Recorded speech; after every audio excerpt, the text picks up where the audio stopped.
Shalom, nous allons étudier le Daf Yudchet dans Masechet Makot et nous reprenons rapidement 5 lignes à la fin du Daf Yuzen Amud Bet. Nous avions vu une braïta au nom de Rabbi Shimon qui avait fait une série de Kal Vachomer au sujet du verset qui disait L'Otuchal Lechol Bisharecha, que tu ne pourras pas manger à l'extérieur de la ville, et il avait cité toute une série comme ça d'aliments et de sacrifices qu'on ne pouvait pas manger là-bas, et il avait été parti du principe que, comme nous le savions déjà depuis le départ, on apprenait du premier une autre halakha, et du coup, la deuxième, par Kal Vachomer, on le savait déjà, et donc du coup une troisième, une quatrième, une cinquième, et il avait lu tout le verset à l'envers de cette manière. Et la Gemara avait posé une question qu'on répète ici, Vechim Mazerin Minadin. Comment peut-on estimer qu'il a appris l'interdit par Kal Vachomer, alors que nous on a un principe qu'on ne peut pas interdire quelque chose, faire une hazara, une interdiction, minadin par un raisonnement logique d'a fortiori. Filou les mandé amar anchi minadin, et même ceux qui disent que l'on punit minadin, en mazirin minadin, on ne peut pas apprendre l'interdit, le lave et à recevoir malkout minadin, et là ici, en l'occurrence, Rabbi Shimon semblait dire que l'on prenait malkout. L'agma avait répondu, Isura be'alma. On parle ici que d'un Issour. Et donc, ici, selon la réponse de l'Agmara, Rabbi Shimon ne parlerait pas de quelqu'un qui prendrait malkout, mais simplement qu'il y aura un interdit de la Torah, mais un interdit de la Torah sans malkout. En sachant que il faut après développer cette idée de quelque chose qui est un interdit, mais qui n'a pas malkout. Est-ce que finalement, lorsque c'est un interdit et qu'il n'y a pas malkout, on ne revient pas finalement à une sorte de misa positive assez? Il y a des choses qui sont interdites par misa positive. J'ai la misa positive de faire cette chose-là, et donc indirectement l'interdit de faire différemment, mais en tout cas, ce sera encore quelque chose d'intermédiaire entre la misa positive, entre la misa négative, qui est punie par malkout, les coups. Entre les deux, il y aura une sorte d'intermédiaire qui serait ici Isur Be'alma. La Gemara objecte, on Rabba Ve'ama Rabba, Zar Shachal Minarola, Lifne Zrika, Zar donc un non-Kohen, Shachal Minarola qui a consommé un korban Ola, holocauste, Lifne Zrika, avant que le sang ait été projeté sur le Mizbeach, Chutz Lachoma, et il a mangé ce korban-là en dehors de la muraille de Jérusalem, les Rabbi Shimon Loke Chamesh. Selon Rabbi Shimon, il recevra 5 fois la peine de Malkout. Et donc on voit ici que c'est Malkout, c'est pas Issour Beralma. Et on voit que c'est un des interdits qu'on avait cité dans le verset. Alors je vous rappelle rapidement les 5. Premièrement, le fait de consommer en dehors de Jérusalem. Le deuxièmement, le fait de le consommer avant la Zrika, avant de projeter le sang. Le fait de le consommer alors qu'il n'est pas Kohen. Le fait de le consommer en dehors du Beth Amikdash, puisque c'est un Ola, c'est un Kodesh Kadashim. Et en plus, comme c'est un Ola dans l'absolu, même le fait de le consommer est un problème. Donc ici, on a vu qu'il y avait donc 5 interdits, mais l'expression de Rabbi Shimon montre bien que c'est malkout et qu'on ne parle pas simplement des sourds Be'alma. La Gemara corrige, j'ai dit Chamisha Isurim Havu. Là aussi, il faut dire que l'expression de Rabbi Shimon est un peu maladroite, entre guillemets, et que finalement il parlait de 5 interdits, mais comme ce sont des interdits négatifs, il appelait ça loqué, même si en pratique il n'y a pas malkout. La Gemara dit, mais attends, Vehanatnan, Elohen Alokin. La Gemara dit, mais non, mais tu vois, mec, dans notre Mishnah aussi, on a dit Elohen Alokin. Voici ceux qui prennent malkout, et notre Mishnah, ici, parle de manière très précise de la sanction de malkout. Autant ailleurs, on peut très bien imaginer que Rabbi Shimon là-bas, quand il a dit qu'on prend 5 fois malkout, c'est une manière de dire que la personne qui fait ces choses-là transgresse 5 interdits. Et comme c'est des interdits négatifs, il a dit loqué. Loqué, mais pour dire en gros envers, il transgresse. Mais notre Mishnah à nous, qui dit Elohen Alokin, voici ceux qui prennent des coups, est une Mishnah, comme on l'a vu, qui est censée prolonger finalement la Maseret Sanhedrin. C'est-à-dire que de la même manière qu'on a parlé des sanctions de peine de mort, on parle maintenant des sanctions de malkout. Et donc ici, c'est précis. Et donc, on est contraint de dire que finalement, selon Rabbi Shimon, quand on parle ici d'interdit, c'est bien malkout. Et là, Kra Yetera, ou la Gemara propose de dire, c'est parce qu'en fait, le verset est Yetera. Dans l'idée, hier, on avait vu que le problème, la question qu'on a reposée ici au début du DAF, et qui était donc à la fin du DAF d'hier, c'était qu'on ne peut pas apprendre un interdit, Mikal Vachomer, dire qu'à partir du moment où cette chose-là, je l'apprends par Kal Vachomer, à ce moment-là, ça c'est en trop, comme c'est en trop, j'apprends un nouvel Issour. Ce nouvel Issour, pour l'apprendre, il aurait fallu vraiment que j'apprenne par Kal Vachomer. La Gemara nous dit non. Et là, Kra Yeterahu, finalement, c'est pas par Kal Vachomer, c'est que tout le verset est en trop. Mirdekti, puisque c'est marqué Vavetem Shamma. En l'otechem, je vous dis le verset, donc vous amènerez là-bas, en l'otechem, vezifrechem, vet marsarotechem, vet trumatietrem, venidrechem, venidvotechem, ufchorot bekachem, vetsonechem. Les mêmes expressions qui sont rapportées dans le verset de l'otuchal bechol bisharecha, le fait de ne pas pouvoir les consommer ailleurs qu'à Jérusalem, on a un verset qui de manière positive engage toute personne à consommer là-bas, donc à Jérusalem, Vavetem Shama, là-bas justement à Jérusalem, Olotechem, Vezivrechem, Vetmasrotechem et tout cela, à consommer là-bas. Vachatem Sham, Lifne Hashem Lokechem, et vous le consommerez là-bas, devant Hashem votre Dieu, donc au Beth Amikdash. Donc on voit ici qu'on a une mise positive. L'irtov Rahamana, Lotuchal Leochlam, si on voulait simplement nous dire qu'il y a une mise positive de les manger là-bas et une mise négative de les consommer à l'extérieur, on aurait dû dire Lotuchal Leochlam. Tu n'as pas le droit de les manger Bisharecha, dans tes portes à l'extérieur. Mais le fait que le Passouk ait souhaité citer à nouveau tous les cas, puisque c'est marqué là-bas, donc on reprend toute la citation, mais pourquoi la Torah a cité à nouveau tous les cas, et là, c'est pour nous dire qu'au-delà de l'interdit, de la mise à positive de manger là dans ces endroits-là, il y a un interdit négatif pour chacune de ces choses, et c'est comme ça finalement. Donc, finalement, entre les deux manières de lire Rabbi Shimon, soit que finalement, c'était pas vraiment Malkout, c'est Issour, ça on a mis de côté, c'est vraiment Malkout, et finalement, c'est la notion de Kalvachomer qui est finalement pas retenue, et finalement c'est Kra et Teras, parce que les expressions sont en trop dans le verset. On reprend ce que veut dire Rava, Goufa Amara, Vazar, Shachal Aolam, Lifnezri, Karchus Lachoma, et Rabbi Shimon Loke Chamesh.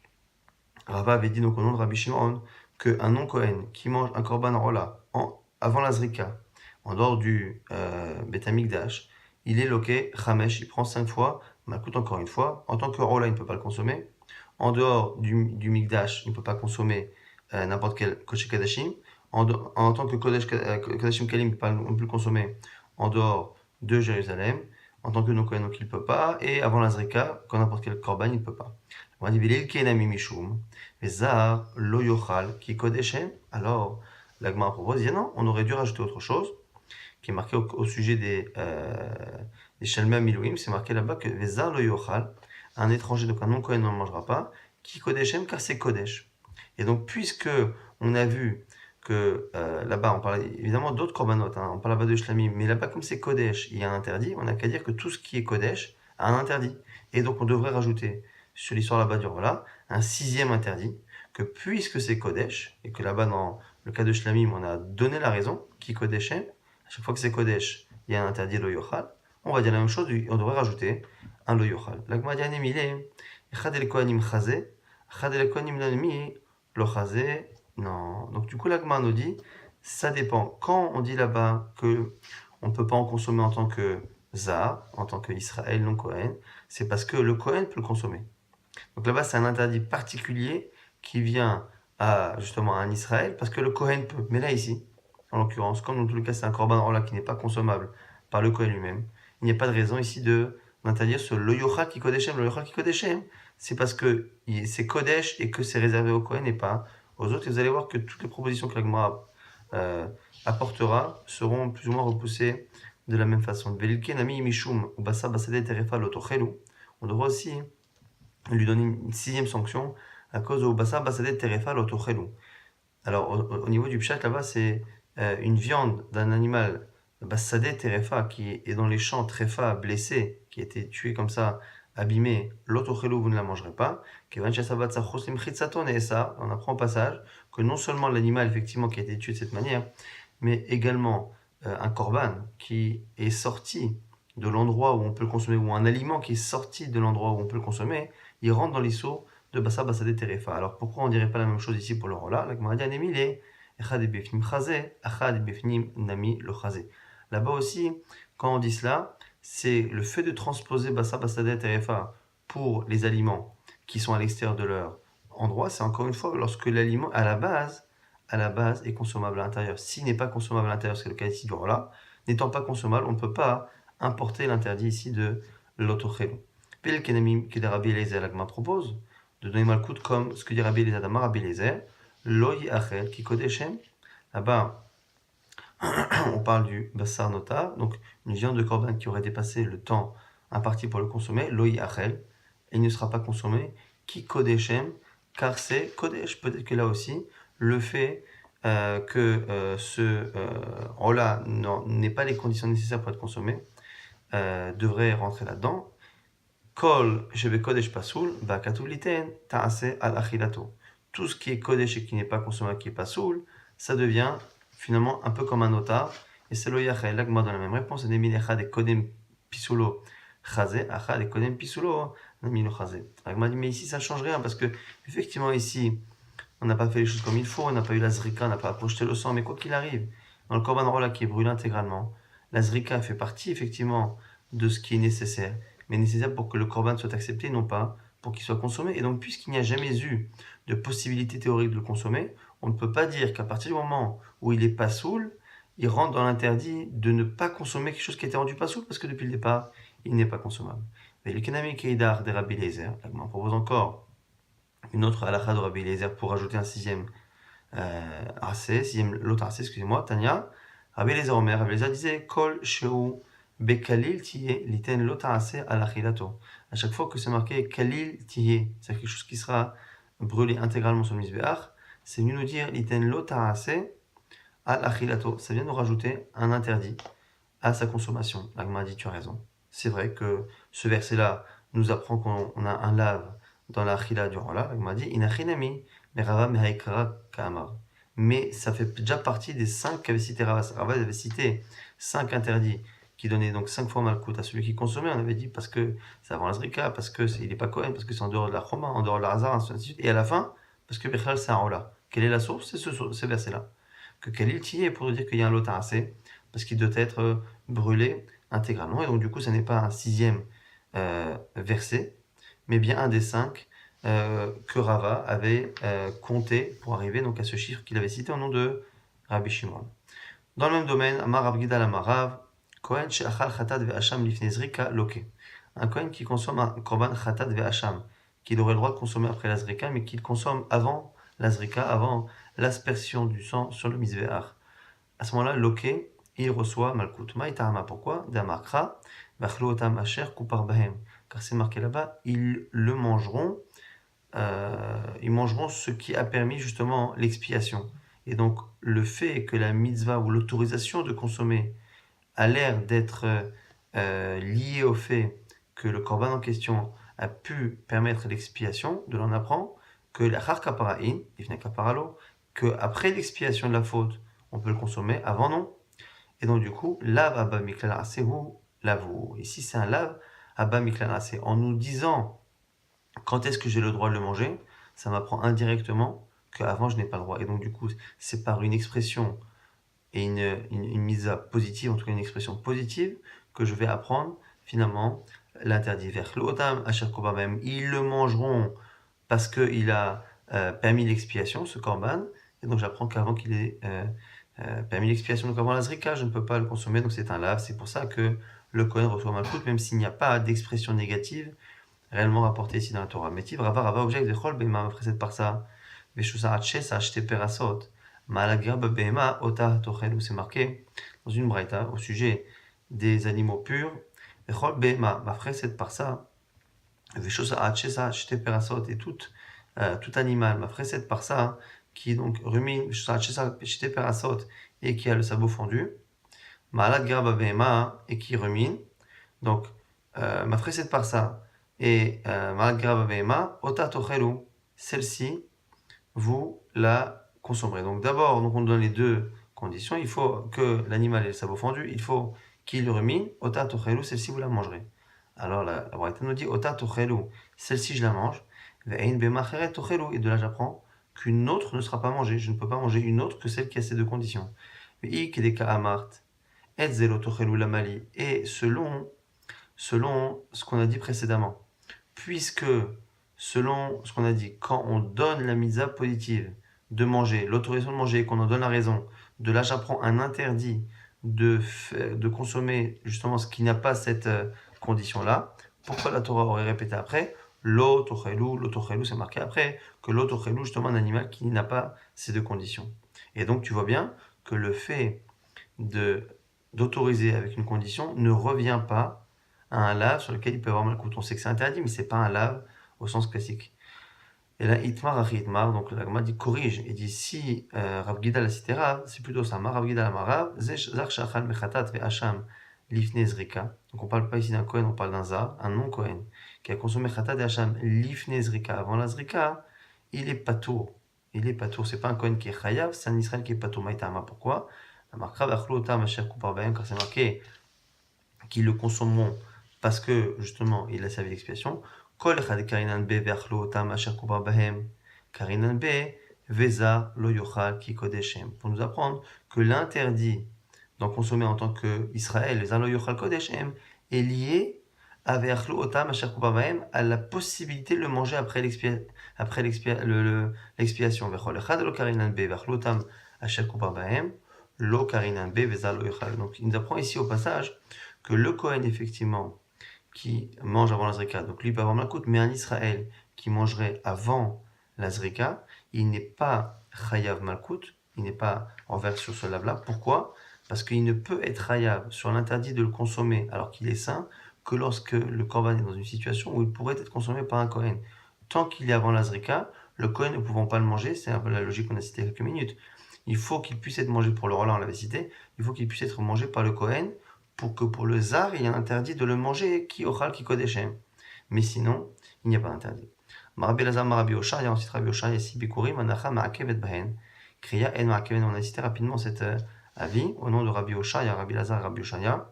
Les Bikurim, donc ces prémices qu'on devait apporter au Beth Amikdash, on devait les poser devant le Misbeach. Et vers Anida Bamata, Lifnachem Lokecha, et il y a une mitzvah là-bas d'exprimer, de citer les versets devant Hachem. Arami Ovedavi, Vaired Misrama, Vaikoshem Yipnemaad, Vaisham Legogador Souvarav, le fait que Lavan a essayé d'attaquer Yaakov et que sont descendus en Égypte et qu'on est devenu un grand peuple. Et à ce moment-là, Verotanwa Mitzrayim Yaradonu, que les Égyptiens nous ont fait souffrir pendant des années, et ainsi de suite. C'est un rapide résumé, on va dire, de l'histoire des Béné Israël en Égypte. En tout cas, on nous dit quoi ici, on a Rabbi Oshaya et Rabbi Elazar, que le fait de poser est obligatoire, le fait de dire les versets ne l'est pas forcément. Peut-on dire cela au nom de Rabbi Elazar? Rabbi Elazar, Rabbi Oshaya, pourtant, il a dit Frish bikurim kodem lechag, ve'ava alehem achag.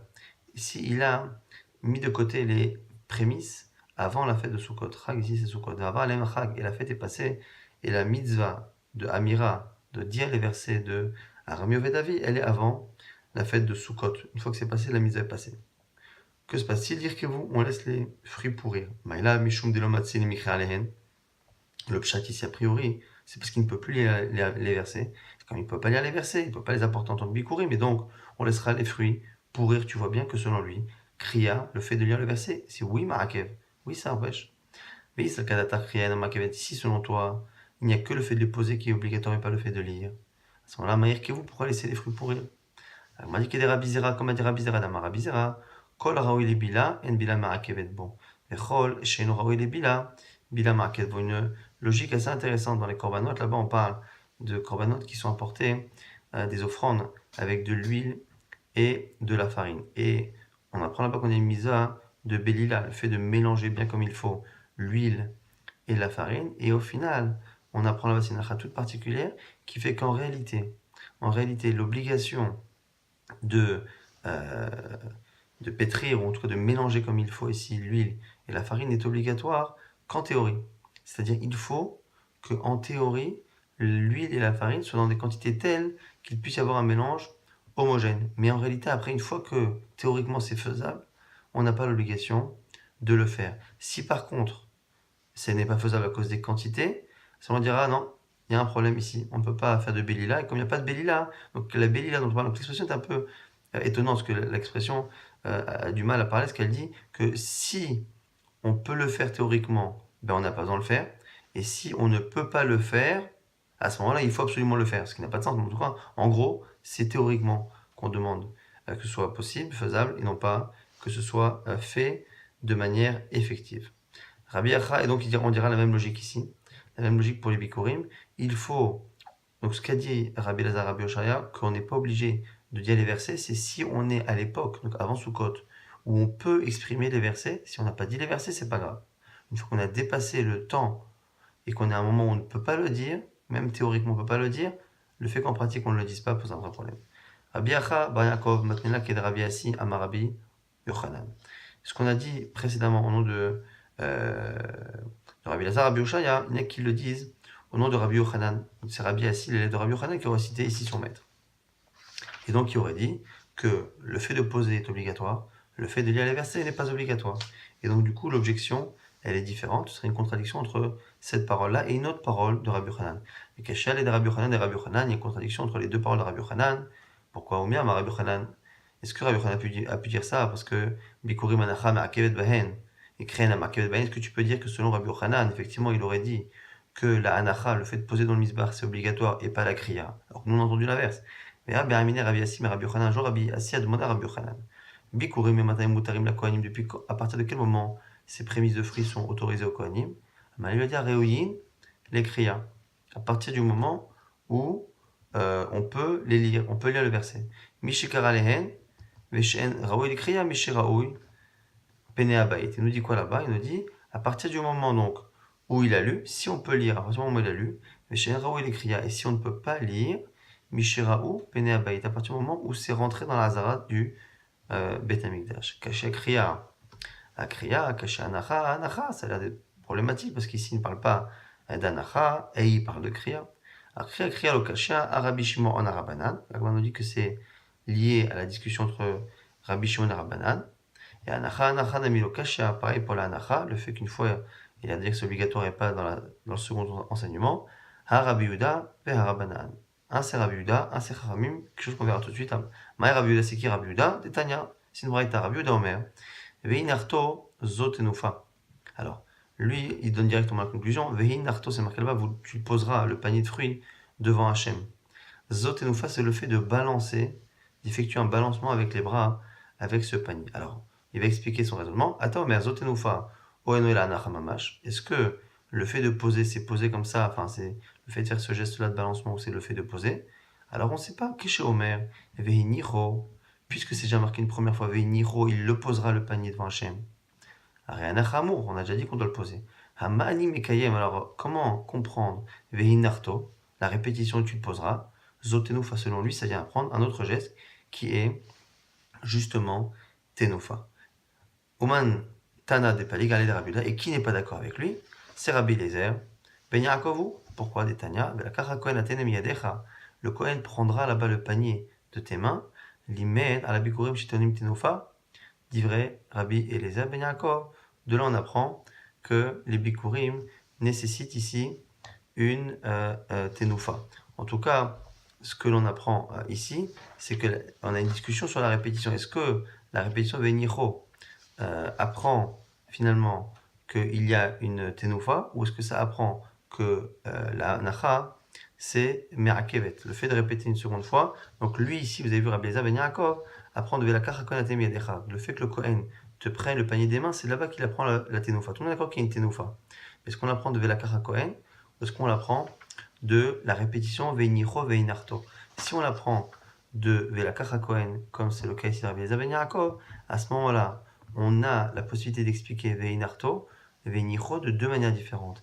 Veinicho Veinarto, tu le poseras, une fois pour dire qu'on doit le faire, une fois pour dire que c'est Merakevet. On est déjà dans une logique qui est liée ici à Kochim, qu'on verra dans quelques mois si Dieu veut, lorsqu'on fera ces macertotes-là, de dire que dans tout ce qui est lié au Beit HaMikdash, on a une nécessité pour qu'une halakha soit contraignante, on a une nécessité que la chose soit répétée deux fois, ce qui n'est pas le cas ailleurs dans la Torah.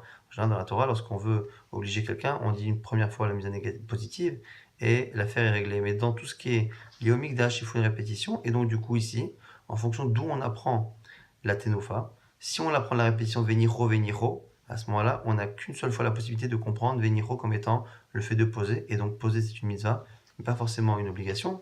Alors que celui qui l'apprend de la Kachakohen Atenem Yadecha dira que Venicho, Veinarto, c'est une répétition de la mitzvah de poser. Donc, ce n'est pas simplement une mitzvah, mais également une obligation. La Gemara termine en expliquant la vie de Rabbi Eliezer Ben Yaakov, Maïta'amad Rabbi Eliezer Ben Yaakov, Atia, Yad, Mishlamim, il apprend, Mizera Shabbat, Yad, main de Shlamim. Pourquoi? C'est marqué chez nous dans Bikurim que le Kohen prendra le panier Miyadecha de tes mains. Donc on parle là-bas de main. Urtiv, c'est marqué ailleurs, donc dans les Shlamim, c'est marqué là-bas, Yadav Tevi'ena et Ishe Hashem. Ses mains la porteront, et Ishe Hashem, les sacrifices, on va dire, qui sont pour Dieu. Et donc, du coup, quand là-bas c'est marqué aussi Yadav, les mains, on fait une Zerachava. Makan Kohen, Af le Alan Kohen, de la même manière que dans Bikurim, c'est un Kohen. Pareil dans Shlamim, on va dire que c'est un Kohen. Et si on fait la Zerachava à l'envers, on arrive à un contresens. Malé Alan et Ve'alim, de la même manière que dans Shlamim, à la base, c'était le propriétaire qui amenait. Afkan Baalim, chez nous aussi ce sera les Baalim. Aketsat, comment faire? Manière Kohen Yadav, Tachat Yede Baalim ou Menif, c'est parce que finalement c'est les deux. C'est que c'est le propriétaire qui tient le panier et le Kohen qui met ses mains en dessous des mains du propriétaire et les deux font le balancement ensemble. En tout cas, c'est de cette Xerashava que Ben Yaakov apprend qu'il y a une obligation de faire cette tenoufa et comme c'est une obligation de faire tenoufa, c'est la raison pour laquelle il va apprendre Venicho Venirto comme étant une répétition de l'obligation de poser et donc à ce moment-là, c'est ce qui fait que ce n'est pas simplement une mitzvah mais également une obligation.